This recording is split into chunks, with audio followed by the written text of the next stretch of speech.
চেন্নাইয়ের বিরুদ্ধে দুর্দান্ত ম্যাচ জিতল রাজস্থান রয়্যালস তাদের আইপিএল 2026-এর সিজন শুরুতেই, যেখানে চেন্নাই 19 ওভার খেলতে গিয়ে হিমশিম খেয়ে গেল। মানে 19 ওভার 3 বলে খেলেই অল উইকেট হয়ে গেল, মাত্র 127 রান করলো। সেখানে রাজস্থান রয়্যালস এসে মাত্র 12 ওভারে সেই রানটা চেস করলো এবং অবশ্যই তার ক্রেডিট যায় বৈভব সূর্যবংশীকে আরও একবার। তো এই ভিডিওতে চেন্নাই ভার্সেস রাজস্থান রয়্যালসের এই ভিডিও নিয়ে আলোচনা করব বা ম্যাচ নিয়ে আলোচনা করব। ভিডিওটা শেষ পর্যন্ত দেখবে। আর এরকমই ক্রিকেট রিলেটেড নিউজের জন্য চ্যানেলটিকে তো সাবস্ক্রাইব করে নেবেই, তার সঙ্গে আমাদের সোশ্যাল মিডিয়ার লিঙ্ক নিচে ডেসক্রিপশানে দেওয়া আছে, সেখানে যুক্ত হয়ে যাও ডেলি ক্রিকেট রিলেটেড যে কোনো ছোট বড় আপডেট সবার আগে পাওয়ার জন্য। তো চলো ভিডিওটা শুরু করা যাক। তো ভিডিও শুরুতে আজকে চেন্নাই প্রথম ব্যাট করতে আসে। অবশ্যই রাজস্থান রয়্যালস তোমার টসে জিতেছিল, তবে চেন্নাইয়ের তরফ থেকে আজকে যে চেন্নাইয়ের ব্যাটিং লাইন আপ নিয়ে সবসময় আমরা কথা বলে এসেছি, মানে এইবারের কথা বলছি, যে চেন্নাইয়ের ব্যাটিং লাইন আপ খুবই স্ট্রং। সেই স্ট্রং লাইন আপ যে এইভাবে খেলবে এইটা চেন্নাইয়ের তরফ থেকে এক্সপেক্টেড ছিল না। কারণ এবার আইপিএলে যদি 10টা টিমের ব্যাটিং লাইন আপ দেখি, তার মধ্যে one of the strongest batting line up হচ্ছে চেন্নাইয়ের। হ্যাঁ, তবে চেন্নাইয়ের তোমার ব্যাটিং লাইন আপে এক্সপিরিয়েন্স কম, মিডিল অর্ডারে মানে শুধুমাত্র শিবম দুবে রয়েছে। তো হয়তো তারই কিছুটা প্রতিফলন আমরা আজকে দেখতে পেলাম। তবে আজকে চেন্নাই যেভাবে ব্যাট করেছে, মাত্র 127 রান করেছে 19 ওভার 3 বল খেলে, যেখানে জেমি ওভারটন ছিল বলেই হয়তো রানটা এত দূর গেছে। 19 ওভার 3 বল পর্যন্ত খেলতে পেরেছে, যেখানে জেমি ওভারটন অসাধারণ একটা ইনিংস খেলেছে, চেন্নাইকে এক প্রকার বলতে পারো লজ্জার হাত থেকে বাঁচিয়েছে। সেখানে সে যে 43 রানের ইনিংসটা মানে একটা মনে রাখার মতো ইনিংস সে খেলেছে। তবে আজকে চেন্নাই ব্যাটিংয়ের তরফ থেকে বা ব্যাটসম্যানদের তরফ থেকে সেরকম কোনো রেসপন্সিবিলিটি নিতে দেখা যায়নি। তবে অবশ্যই তোমার রাজস্থানের বোলারদেরকে ক্রেডিট দিতে হবে, মানে বিশেষ করে প্রথম 4 ওভার চোপড়া, আর্চার এবং নান্দ্রে বার্গার, ওইখানেই আই থিঙ্ক ম্যাচটা 50% কেন, মানে ম্যাচটা পুরো সবটাই ওদের দিকে চলে গেছিলো, রাজস্থানের দিকে। যে স্পেলটা যে প্রথম 4 ওভার করেছে, অসাধারণ স্পেল করেছে, পুরো প্ল্যান করে এক্সিকিউট করেছে সেই প্ল্যানটাকে। যেমন সঞ্জু স্যামসনের সবসময় তোমার গুড লেন্থে বল বা length to length ball, wicket to wicket ball সবসময় সঞ্জু স্যামসনকে প্রবলেম করে, সমানে সেইভাবেই বল করেছে। না উপরে বল করেছে, না শর্ট বল করেছে, একদম অল যে বল কটা করেছে 4টে ওভারের মধ্যে, সেই 4টে ওভারই মানে সেটা বার্গার হোক বা আর্চার হোক, দুজনাই কিন্তু ভালো এক্সিকিউট করেছে এবং তার ফলও পেয়েছে। সঞ্জু স্যামসন আবারও একবার স্ট্যাম্প আউট হলো, যেটা তার উইক জোন, সেই উইক জোনেই তোমার রাজস্থান বল করেছে। অবশ্য করবেও বা মানে করবে নাই বা কেন, কারণ এতদিন ধরে রাজস্থান রয়্যালসের হয়ে সে খেলে আসে, রাজস্থানের প্লেয়াররাও জানে, এতদিন ধরে সে মানে প্রত্যেক বছর ড্রেসিং রুমে কাটিয়ে এসছে, তার দুর্বলতার জায়গাটা রাজস্থান প্লেয়াররা জানে এবং সেটাই তারা এক্সিকিউট করেছে। বাকি আজকে ডেওয়াল ব্রেভিস ছিল না, তোমার মহেন্দ্র সিং ধোনি ছিল না। কেন ছিল না আগের ভিডিওতে বলে দিয়েছিলাম। তো আমি অবশ্যই 4 নম্বরে আজকে উর্বিল প্যাটেলকে দেখছিলাম। তবে আমি বলেছিলাম যে সারফরাজ খান খেলতে পারে, তবে সারফরাজ খানকেও খেলানো হয়নি, খেলানো হয়েছে ম্যাথু শর্টসকে। অবশ্যই তার ইন্টারন্যাশনাল এক্সপিরিয়েন্স বেশি, তবে উর্বিল প্যাটেল গত বছর চেন্নাই হয়ে কিন্তু যে কটাই ম্যাচ খেলেছে খুব একটা খারাপ পারফরমেন্স করেনি। এবারও ট্রেনিংয়ে মোটামুটি ঠিকঠাকই তাকে দেখা গেছে। তো আমি 4 নম্বর অবশ্যই উর্বিল প্যাটেলকে দেখছিলাম। এটা একটু আমি শকড হয়েছি, বা যখন ইম্প্যাক্ট প্লেয়ার হিসেবে সারফরাজ খানকে নামানো হলো, তখনও আমার মধ্যে বলে সারফরাজ খানের থেকে উর্বিল প্যাটেল অবশ্যই টি-20তে, অ্যাটলিস্ট টি-20তে অবশ্যই এক ধাপ এগিয়ে। তো উর্বিল প্যাটেলের আই থিঙ্ক আসার দরকার ছিল। এবং সবথেকে ইন্টারেস্টিং ব্যাপার, ইম্প্যাক্ট প্লেয়ারের লিস্টেও কিন্তু উর্বিল প্যাটেলের নাম ছিল না।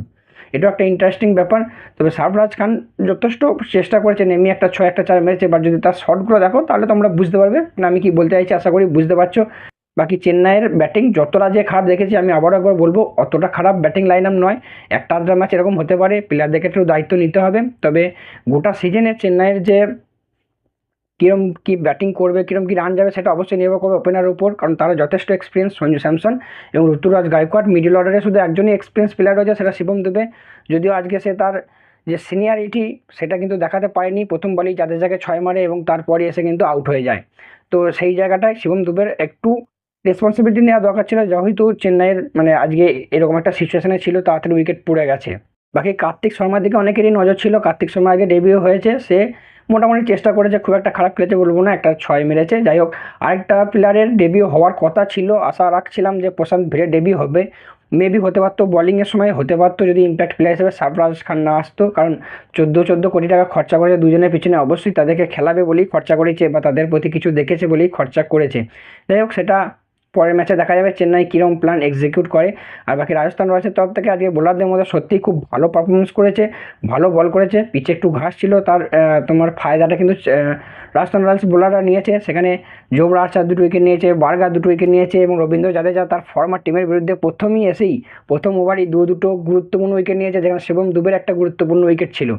বাকি যে 3জন বোলার, সন্দীপ শর্মা, আরেকজন প্লেয়ারের কি নামটা আমি ভুলে গেলাম, যাই ডেবিউটার যে একজন ছিল সে, এবং হচ্ছে গিয়ে তোমার রবি বিষ্ণুই, এরা 3জনের একটা করে উইকেট নিয়েছে। বাকি চেন্নাই বোলিংয়ের কথা বলি, চেন্নাই বোলিংও খুব একটা ভালো লাগেনি। ম্যাট হ্যান্ডি, যার উপর চেন্নাই অনেকটা ভরসা করেছিল, আজকে প্রচুর রান খেয়েছে, প্রায় 15 উপর রান খেয়েছে। আর রাজস্থান রয়্যালসের যদি ব্যাটিং নিয়ে কথা বলি তো সেরকম কিছু বলবো না। বৈভব সূর্যবংশী, আমি আশা করছিলাম যে এরকম কিছু একটা হবে। আমি তোমার সোশ্যাল মিডিয়াতে লিখেও দিয়েছিলাম, ফেসবুকে পোস্ট করেছিলাম যে মেবি চেন্নাই যে রানটা করবে সেই রানটা সূর্যবংশী এবং জয়সওয়াল মিলে 8 ওভারে চেস করে দেবে। 8 ওভার হয়তো পারেনি, থাকলে হয়ে যেত, যার বাট 12 ওভারের মধ্যে চেস করে দিয়েছে, তাও শেষের দিকটা একটু ধরে খেললো রাজস্থান রয়্যালস। বাকি জয়সওয়াল আজকে রান আপ বলই খেলেছে, বাট জয়সওয়ালের ইনিংসটা আমি বলবো গুরুত্বপূর্ণ এবং এই সিজনে জয়সওয়ালের উপরও নজর থাকবে। হয়তো রান আপ বলই খেলেছে আজকে, তবে খুব একটা তার দরকার ছিল না। যেভাবে ভৈভব সূর্যবংশী খেলেছে, শুধুমাত্র তাকে সঙ্গ দেওয়া, সিঙ্গেল নেওয়া দরকার ছিল, সেটাই সে করেছে।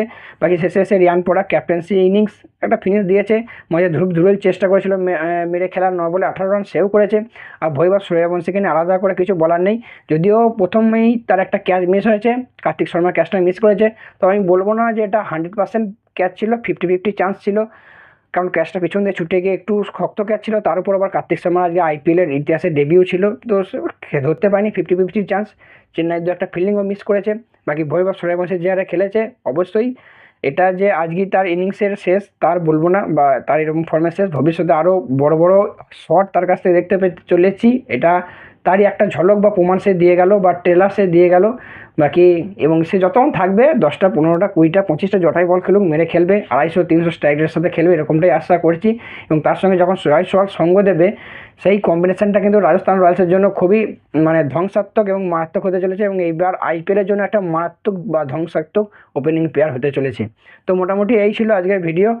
তো ভিডিওটা কেমন লাগলো অবশ্যই কমেন্টে জানিও, তোমাদের মতামত অবশ্যই জানিও। আজকের ম্যাচের কী পয়েন্ট ভালো লেগেছে, খারাপ লেগেছে সেটাও তোমাদের জানিও। আমার মতামত আমি জানিয়ে দিলাম। সো চলো, দেখা হচ্ছে পরবর্তী ভিডিওতে।